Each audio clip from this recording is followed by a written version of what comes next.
지금까지 마케팅이 유명 캐릭터나 인기 스타와의 콜라보 중심이었다면 최근 마케팅은 장르 불문의 콜라보 마케팅이라고 볼 수 있을 텐데요. 특히 이종업계 간 콜라보 마케팅은요, 소비자들에게 호기심을 자극할 뿐 아니라 또 긍정적인 브랜드 각인 효과까지 줄 수 있어서 새로운 걸 계속 추구하는 마케팅 업계에 새바람을 불러일으키고 있다고 합니다. 일례로 제가 브랜드인 빙그레와 또 스포츠 브랜드가 협업한 일명 메로나 운동화는요, 초기 물량 3,000켤레가 무려 2주 만에 완판될 정도로 큰 인기를 끌었고요. 또 바나나맛 우유를 활용해서 출시한 화장품 역시 출시 50여일 만에 무려 매출액 10억 원을 돌파할 정도로 폭발적인 인기를 끌었다고 합니다. 어울리지 않을 듯 하면서도 묘하게 어울리는 이색 콜라보레이션. 오늘 청산뉴스에 오신 분도 이색 콜라보레이션의 진수를 보여주신다고 하는데요. 미술을 읽어주는 마술사 오은영 강사님을 소개합니다. 안녕하세요. 안녕하세요. 오늘 어떤 강연 들려주실 건가요? 그 강연의 제목은요, 네. 마술과 함께하는 명화 산책인데요. 여러분께 미술을 소개해드리고, 그리고 중간에 또 여러분 지루하지 않게 미술과 관련된 마술을 보여드립니다. 그런데 단순한 그냥 미술 강의나 어떤 미술사를 나열하기보다는 그 미술사 안에서 굉장한 그런 큰 변혁이 있었던 화가나 그림, 그리고 어떤 미술사의 그런 패러다임이 바뀌었던 그런 어마어마한 변화의 순간들을 제가 그걸 집중적으로 소개해 드릴까 합니다. 네, 오늘 강연 너무 재미있을 것 같은데요. 잘 부탁드리겠습니다. 감사합니다. 생각이 흐릅니다. 청산뉴스 오은영 강사님의 강연을 큰 박수로 청해 보겠습니다.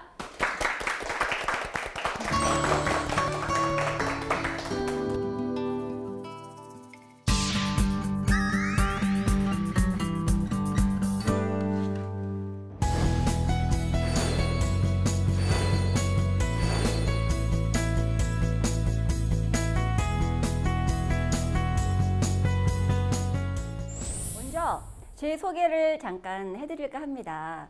저는요, 대학 졸업하고 항공사 승무원으로 한 5년 정도 근무를 했었어요.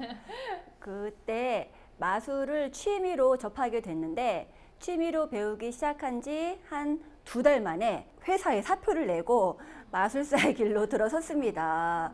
그래서 지금 마술을 한지 10년이 훨씬 넘었는데, 정확히 얘기하면 이때 막 나이 계산 엄청 들어가더라고요. 그래서 네, 10년이 일단은 훌쩍 넘기는 했고요. 네, 그래서 지금 그 대학에서 학생들을 가르치고 있습니다. 그런데 마술사로 활동을 하고 있는 중에 그 백화점의 문화센터에서 그림 강좌를 한번 들은 적이 있었는데, 그림이 너무 재미있다. 정말 이런 세상이? 하면서 나도 이걸 조금 더 공부를 해보고 싶다 하는 욕심이 들더라고요. 대학원에 들어가서 미술사를 전공을 하게 돼서 여러분 앞에 이렇게 미술을 소개해드리는 그림 읽어주는 마술사로 여러분께 이렇게 서게 됐습니다. 오늘 해드릴 강의는요, 아까도 잠시 얘기를 했듯이 미술에서 배우는 창조의 비밀입니다. 빠르게 변화하는 시대에 살고 있는 것 같아요. 인공지능이다, 4차 산업혁명이다 해서 정말 어마어마한 그런 변화의 속에 살고 있는데, 이럴 때 우리는 어떤 걸 준비해야 되나, 어떻게 나아가야 되나 하는 그런 고민들이 아마 있으실 거예요. 막 없어지는 직업도 막 생기고 뭐 다시 새로 생기는 직업도 있고 그러잖아요. 여러분 고민들이 있으시죠? 그래서 저는 이것을 미술의 역사에서 한번 힌트를 얻어볼까 합니다. 그 미술의 역사 속에서 그런 어마어마한 변화의 순간, 어마어마한 창조의 순간들을 한번 들여다보고 우리 시대에 한번 공유를 해보고요. 또 그런 창조의 순간들이 그 사회를 또 어떻게 변화시켰는지 한번 알아보겠습니다. 제 강의는요, 르네상스 시대부터 시작을 하는데, 이 첫 번째 그림은 르네상스 시대 바로 전의 그림입니다. 중세시대의 그림인데요.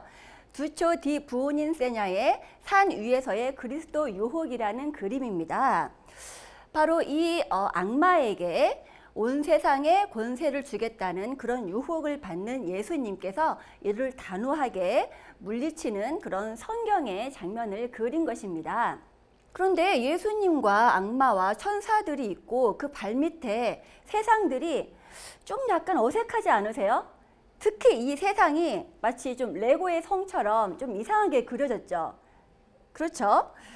자, 그런데 이 다음 그림을 보면 굉장히 좀 잘 그려진 것 같은 그런 느낌이 드는데 이 전 그림과 이 그림과의 어마어마한 차이점이 있습니다. 무엇일까요? 이 그림은 뭔가 벽면을 파낸 듯한 그런 공간감을 느끼게 하고 있습니다. 바로 원근법이 발명이 됐습니다.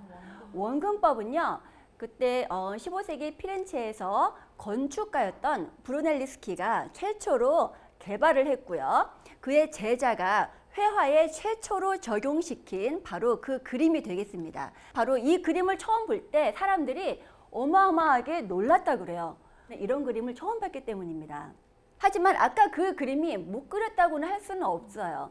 원근법을 사람들이 몰랐고 그리고 예수님을 작게 그릴 수는 없었거든요. 중세시대에는 절대적으로 예수님을 정면으로 크게 그려야 됐기 때문에 앞에 세상이 그렇게 작을 수밖에 없었어요. 이제 원근법이 개발된 이후에 많은 화가들이 그 원근법을 정복하기 위해서 너무너무 노력을 합니다.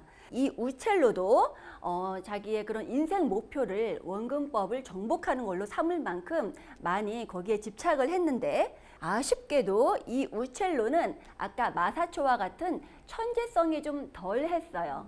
왜냐하면 너무나 자신의 원근법을 완성하려고 너무나 신경을 쓴 나머지 이 창들, 떨어진 창들이 우첼로의 원근법의 소실점을 향해서 이렇게 향해서 누워있는 것을 볼 수가 있습니다. 보이시나요? 네. 그리고 쓰러진 이 병사마저도 그 소실점을 향해서 누워있는 것을 알 수가 있습니다. 네, 너무너무 신경을 쓴 나머지 좀 어색한 그림이 나왔죠.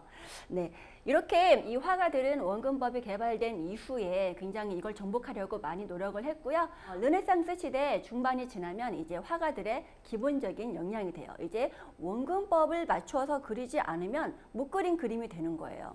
자, 두 번째 창조적 기법 또 설명을 해드리겠습니다. 자, 이 그림은요, 비너스의 탄생입니다. 이 그림 많이들 보셨을 텐데요. 비너스는 이 조개 껍데기에서 태어난 게 아니고요. 바로 바다 한가운데 거품에서 태어나서 이 조개 껍데기를 타고 키프로스 섬 해안가로 다다른 시점을 그린 것이고요.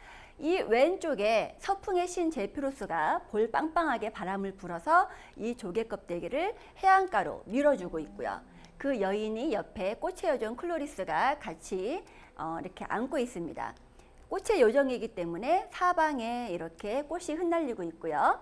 그리고 해안가에 계절의 여신 호라이가 비너스가 해안가에 닿자마자 망토를 입혀주려는 듯 이렇게 망토를 들고 있습니다. 그런데 이 비너스가 약간 좀 어색합니다. 왜냐하면 비너스를 10등신으로 그려져 있고 목이 너무 길고 어깨를 축 처지게 그렸어요. 손과 발도 좀 약간 좀 이상합니다. 그렇게 보이시나요? 네. 이 보티첼리는요, 이 여인을 있는 그대로 사실대로 그리기보다는 본인이 생각하는 미의 기준으로 그린 거예요. 하지만 이 보티첼리 바로 다음에 아주 두 거장이 나타나는데 다빈치와 미켈란젤로입니다. 이 레오나르도 다빈치는요, 빈치라는 마을에서 태어난 레오나르도라는 그런 이름이고요. 다빈치는 서자로 태어났기 때문에 변변한 직업을 가질 수가 없었어요. 그래서 15살 때 이 아버지가 그 공방에 데려가서 그 베르키오 공방에 데려가서 그림을 배우게 합니다. 그나마 서자가 할 수 있는 가장 폼나는 직업이 화가였다 그래요. 다빈치는 여러분 알다시피 호기심이 너무나 왕성했죠. 그래서 이 다빈치가 인체를 그릴 때 인체 내부를 알지 않고 겉모습만을 그리는 것을 굉장히 못 견뎌 했었어요. 인체 내부를 알고 장기를 알고 심줄과 근육을 알아야지 겉모습을 그리지 어떻게 겉모습만 그릴 수가 있어. 그렇게 생각했던 사람이에요. 그래서 시체를 한 30구가 넘게 해부를 합니다. 근데 여러분 시체 해부 뭐 지금도 많이 하니까 뭐 별거 아니겠다 생각할 수도 있는데 이때 당시에 교회에서 시체 해부하는 것을 엄격하게 금지했었어요. 그래서 그게 들키면 종교 재판에 해부될 정도로 정말 비밀리에 숨어서 해부를 했어야 됐고요. 그래서 그의 해부학 지식으로 그린 그림이 바로 이 모나리자가 되겠는데요. 이 다빈치는요, 자신의 해부학 지식을 그림에 적극적으로 드러내지는 않고 은은하게 스며들게 그렇게 그렸습니다. 너무 막 근육이 울퉁불퉁하거나 심줄이 나와 보이거나 그러지는 않죠. 그래서 인체를 사실적으로 이렇게 그렸고요. 특히 이 모나리자 그림은 본인이 개발한 스토마토 기법을 이용해서, 스토마토 기법이란 안개처럼 사라지다라는 뜻입니다. 이렇게 그 사람의 테두리를 뚜렷하게 그리지 않고 안개처럼 사라지듯이 이렇게 점점 사라지듯이 이렇게 그린 거예요. 그래서 훨씬 더 신비롭고 몽환적인 그런 그림이 됐죠. 네. 다빈치와 다르게 이 미켈란젤로는요, 이렇게 단련된 근육이 주는 그 인체가 아주 이상적인 아름다움이라고 생각을 했어요. 그래서 미켈란젤로가 그린 그림은 남녀노소 할 것 없이 근육이 울퉁불퉁 이렇게, 네, 이 아기를 안아 올린, 이 예수를 안아 올린, 네, 성모도 굉장히 울퉁불퉁하고요. 아기까지도, 네, 근육이 있는 그런 모습으로 그리고요. 뭐 이렇게 남자들은 물론이고요. 그래서 이렇게 미켈란젤로는 해부학 지식을 본인의 그 그림이 아주 적극적으로, 네, 그렇게 보이게끔 그린 그런 예가 되겠습니다. 자, 이제 르네상스 시대에 3대 발명품이 또 등장을 하게 됩니다. 이 작품은 아직 그게 적용되지 않은 거예요. 제가 비교하라고 그게 적용되지 않은 그림을 먼저 보여주는 건데요. 프라 안젤리코의 마리아의 수태고지입니다. 이 그림은요, 천사 가브리엘이 마리아에게 그 성령으로 잉태가 되리라는 그런 소식을 전하는 그 성경의 말씀을 그린 것입니다. 그런데 이 지금 마리아의 이 옷과 이 천장이 푸른색으로 그려져 있는데요. 이 푸른색은 당시 청금석을 안료로 썼는데, 그 청금석을 빻아서 안료로 썼는데, 이때 당시에 청금석은 금보다도 더 비쌌다 그래요. 그래서 어마어마한 그런 재료값이 들은 그림이겠죠. 이때 당시에 그림의 재료값은 화가의 명성에 비례합니다. 그만큼 이 프라 안젤리코가 명성이 대단한 그런 아주 실력 있는 화가란 얘기겠죠. 약간 좀 어색하지 않으세요? 그림이? 이 빛의 표현도 그렇고 약간 좀 만화 같은 그런 모양에다가 또 자세히 보면 좀 여기 세밀하게 그리지도 않았어요. 그런 게 좀 느껴지시나요? 이 그림과 비교해 보시면 아마 좀 확연히 구분이 되실 겁니다. 이 그림은 좀 어떤가요? 아까 그 그림과 비교해서 좀 느낌이 어떤가요? 생동감 있고, 그리고 좀 더 세밀한 묘사가 보이지 않으세요? 네. 정말 자세히 그렸죠. 네. 네. 그래서 시간과 정성이 더 많이 들어간 그런 그림이 어떤 걸까요? 아까 그거와 요거. 이게 더 훨씬 시간이 많이 소요가 됐습니다. 왜 이런 차이가 있었냐면요. 아까 그 그림도 굉장히 실력이 있는 그런 화가였어요. 그런데 아까 그 화가는 같은 르네상스 시기이지만 이탈리아 지역의 화가였고, 이 화가는 그 플랑드르, 바로 북유럽 지역의 화가였습니다. 얀바네이크라는 화가가 그린 것인데요. 얀바네이크가 바로 유화 물감을 개발하고 발전시킨 그런 화가가 되겠습니다. 그래서 유화 물감으로 그려진 거의 최초의 그림이 되겠어요. 유화 물감은 어떤가요? 아주 천천히 말라요. 안료를 기름에 섞어서 그리는 거였는데 그 기름이 아주 천천히 마르기 때문에 굉장히 세밀한 그런 붓터치를 할 수가 있었고요. 그리고 또 여러 번 덧칠을 하고 아주 막 수없이 수정을 할 수가 있었어요. 그래서 시간을 가지고 꼼꼼하게 그릴 수가 있었기 때문에 이런 세밀한 작품이 나올 수가 있었고요. 이에 반해서 아까 그 그림은 템페라화라고 해서 그 안료를 계란 노른자에 섞어서 그림을 그렸어요. 그럼 계란 노른자가 빨리 말라요? 천천히 말라요? 빨리 마르겠죠? 그러니까 마르기 전에 빨리 그려야 되니까 세밀한 묘사를 아까 그 작품에서는 할 수가 없었습니다. 그래서 르네상스 시대에 이렇게 유화가 개발이 되면서 이제 화가들이 천천히 아주 세밀한 묘사를 할 수가 있었고요. 아까 처음에 그 원근법이 개발이 돼서 그 공간 안에 대상을 아주 사실적으로 그려낼 수가 있었고, 지금 해부학과 유화가 개발이 되어서 그 물건이라든가 인체를 아주 사실적으로 그려낼 수가 있었습니다.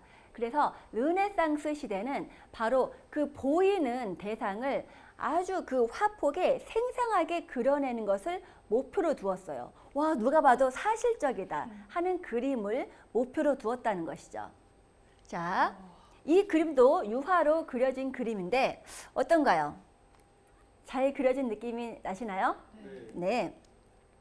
바로 장드 댕트빌이라는 대사와 그리고 조르주 드셀브라는 그런 주교를 그린 것인데요. 보통 초상화는 가운데 인물을 두는데 이 작품은 특이하게 양쪽에 사람을 이렇게 벌려놓고 가운데에 선반을 두었어요. 지동설을 완성했던 코페르니쿠스를 떠올리게 하는 바로 지구의 그리고 천체 관측기구인 사분의 나침반 해시계가 그려져 있고요. 이 해시계는 특히 콜럼버스가 신대륙을 발견했던 1492년에 바로 그 시간에 맞춰져 있다고 합니다. 그리고 지구본도 아주 세밀하게 그려져 있고요. 루트와 찬송가집도 보이네요.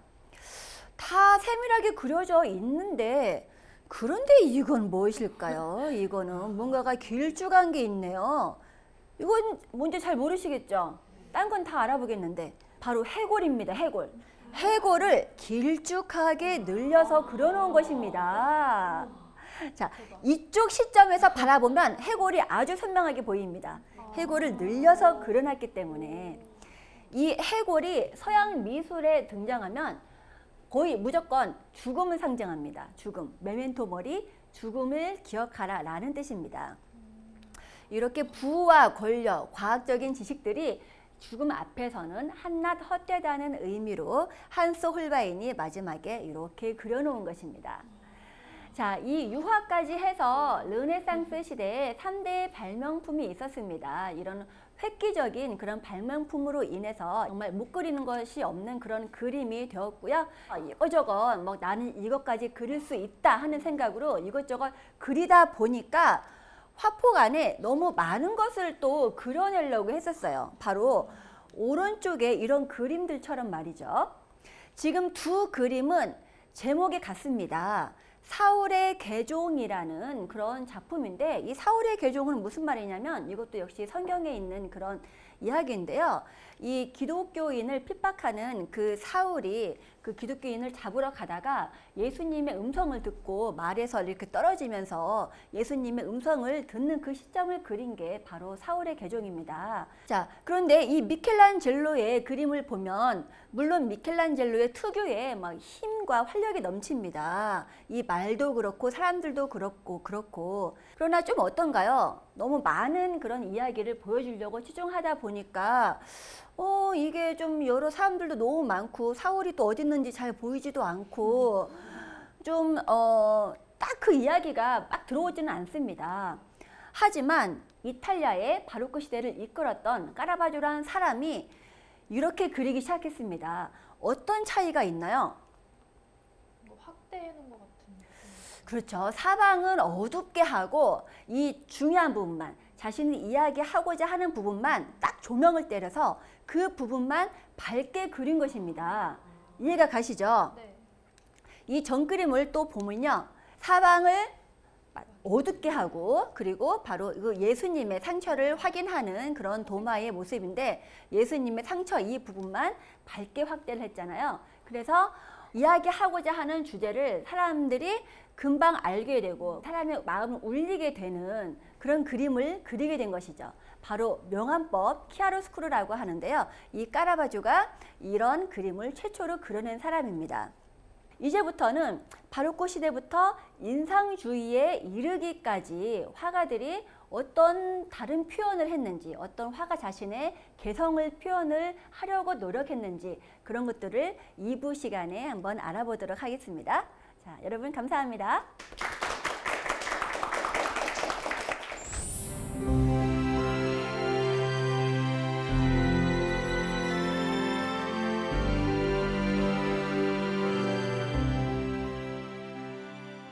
오늘은 특별한 코너가 준비되어 있는데요. 강연을 통해서 미술의 세계를 여행하셨다면 이번 시간에는 오은영 마술사님과 함께 멋진 마술의 세계로 떠나보겠습니다. 큰 박수로 맞아주세요.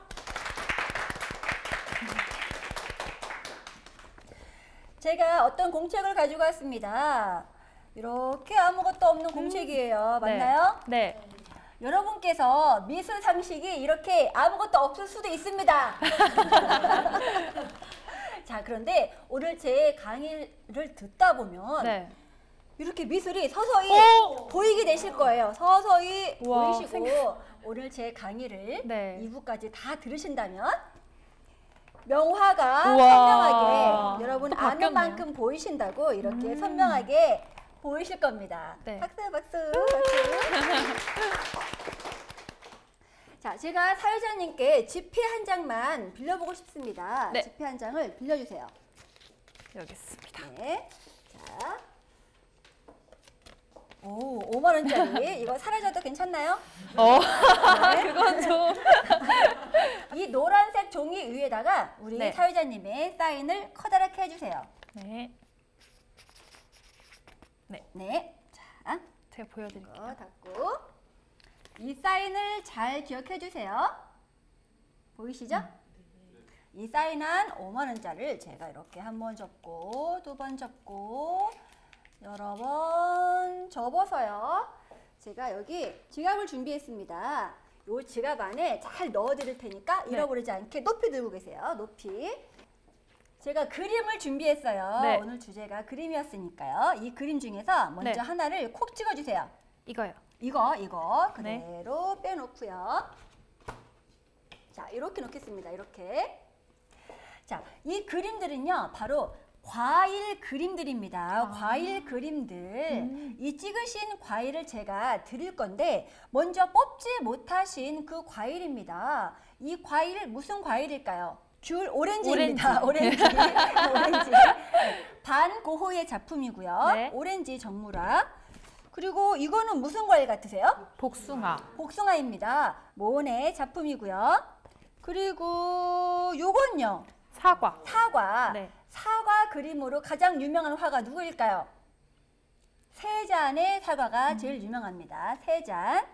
그리고 이거는 뭐 메론이네요. 그리고 여기 키위. 키위도 있고요. 네. 여러 가지 맛있는 과일들이 다 나왔는데 우리 사회자님께서 뽑으신 과일은 어떤 과일일지 한번 확인해 볼까요? 자, 이 과일 꼭 드셔야 되거든요. 네. 확인해 볼게요. 하나, 둘, 셋. 레몬. 아, 레몬입니다. 진짜 레몬. 쉽네. 진짜 쉽네. 정말 제가 먹어야 되는 건가요? 네, 당연하죠. 아, 뽑으신 네. 과일 제가 드릴 건데 꼭 드셔야 돼요. 네네. 만의 작품입니다. 만의 레몬 뽑아주셨어요. 그렇다면 아까 사인하신 5만 원짜리 꺼내주시면요. 제가 이 레몬과 바꿔드릴게요. 네, 돈 꺼내볼까요? 꺼내주세요. 돈. 예? 어? 돈이 없는데. 돈이 없어요. 돈이 없다뇨? 레몬 교환권이. 띠로리. 아니 레몬 교환권이라뇨. 레몬을 지금 고르긴 고르셨어요. 네. 제가 드릴 건데 아니, 돈이 없어요. 아까 사인하신 5만 원짜리 주세요. 없습니다. 아니 없다뇨. 진짜 없어요. 제가 잃어버리지 않게 갖고 계시라고 했는데 지폐 어디 갔어요? 저도 지금 놀랐어요. 본인 것도 아니시잖아요. 그러니까요. 제가 사라지는 맛이라고 아까 네. 말씀드렸는데 진짜 지폐가 사라졌어요. 자, 근데 레몬 교환권이 나왔으니까 레몬을 하나 드리긴 드릴게요. 네. 자, 눈을 감고 손을 집어넣어서 하나만 레몬을 꺼내주세요. 자, 꺼내주시고요. 좋습니다. 앞뒤로 이상이 없는 칼을 가지고요. 제가 레몬을 반을 갈라서 드시기 좋게 너무나 친절하게 드시기 좋게 이렇게 미용에 반을- 좋겠다. 그럼요. 네. 갈랐더니 저 지금 깜짝 놀랐어요. 우와. 어떻게 지금 뭔가가- 지폐가 젖었어요? 다행이다 그런 표정인데 요거 한번 신기해. 빼보세요. 뭔지. 자, 지금 5만 원짜리 같긴 좀 한데 줘. 사인이 또 맞아야 되니까 네, 잘 좀 많이 뺄게요. 젖어 있는데. 네. 자, 사인은 그대로. 자, 방금 사인하신 우리 사회자님의 사인이 확실히 맞으세요? 네, 맞아요. 박수 주시기 바랍니다. 신기하다. 사회자님께 이 네. 5만 원짜리와 네. 레몬 네. 네, 네. 다 드셔야 돼요. 네, 손을 네. 닦으실 수 있는 최고급 휴지 같이 드려요. 감사합니다. 감사합니다. 감사합니다. 자, 또 하나 보여드릴게요. 네. 자, 이번에는요. 제가 그림 5개를 준비를 했습니다. 첫 번째 그림 이거 혹시 제목 아세요? 양산을 든 여인. 여인, 네. 네. 누구의 작품? 모네의 작품이 되겠습니다. 이 작품은요, 르누아르의 작품이고 두 자매입니다. 자매를 그린 것이고요. 예쁘죠? 네, 예쁘네요. 그리고 요거, 네. 자, 결혼 언제 고갱이 하니? 작품. 너 결혼 언제 결혼 하니? 언제 하니? 네. 결혼하라고 퇴근하는 네, 그런 네. 네, 작품 타이티 섬의 여인들이었고요. 그리고 결혼- 아로늘피니 부부의 초상이고요. 네. 아, 요거는 다들 아시죠? 네. 별이 별이 빛나는 밤 빛나는 반고 작품 이렇게 총 5개를 가지고 왔는데요. 이 작품들을 뒤집어서 좀 섞어 주시겠어요? 네. 우리 사회자님께서 마구마구 섞어 주세요. 섞어서 이쪽에 쭉 늘어놓고요. 저는 여기에 예언이 될 만한 그런 물건을 먼저 이렇게 걸어 놓겠습니다. 앞으로 앞면으로. 자, 이제 작품을 보지 말고 아무거나 네. 2장을 들어주시겠어요? 2장을, 네. 딱 2장을, 네, 들어서 2장 중에서 하나만 절 주세요. 이렇게. 네, 자, 요거 놓고 본인이 들고 계세요. 본인이 그 작품 들고 계세요. 자, 5장을 본인이 섞어서 그 중에 하나를 최종적으로 선택해서 갖고 계십니다. 예언이 될 만한 그런 물건을 여기 이렇게 미리 준비를 해 봤는데요. 이게 뭔 것 같으세요? 필통. 네. 우산입니다. 우산. 아, 네, 작은 우산이에요. 먼저 어떤 작품을 선택하셨는지 한번 보여주시겠어요? 저도 잘 모르겠거든요. 네. 아, 자매. 예. 자매. 르누아르의 그런 작품을 선택을 하셨습니다. 자, 제가 갖고 있는 처음부터 갖고 있었던 이 우산이 어떤 우산인지 확인을 시켜 드릴까요? 설마. 설마. 우와, 예쁘다. 너무 예뻐요. 네, 멋진 맛을 보여주신 오은영 마술사님께 다시 한번 큰 박수 부탁드릴게요. 감사합니다.